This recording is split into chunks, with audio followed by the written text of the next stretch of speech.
ये सवाल तो रही उम्र भर, नहीं धराए कांच कस छैहा, कुकुर कस हाल तो रही उम्र भर।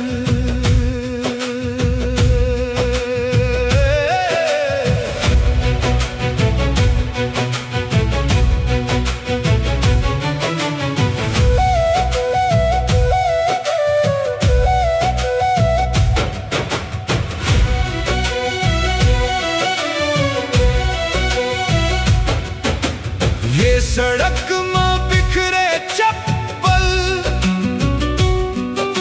सदियों तक याद आएगा, भले आज चुप कर देला, लेकिन कल आवाज उठाएगा। लोकतंत्र के हत्या करके भले सरकार रही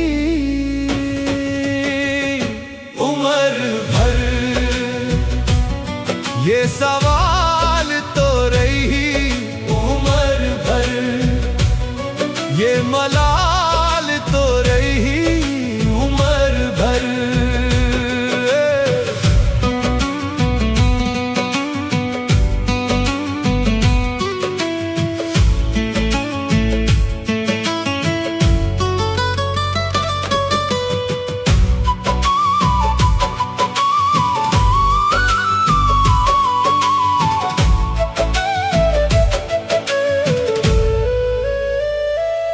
जब तैयारी बढ़िया होते,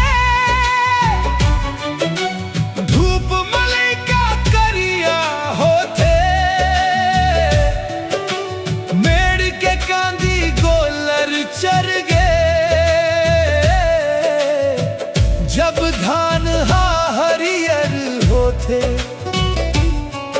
मेहनत करे लेका होतेगा, उही दार भात रही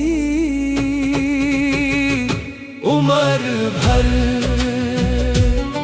ये सवाल तो रही उम्र भर, ये मलाल तो रही उम्र भर।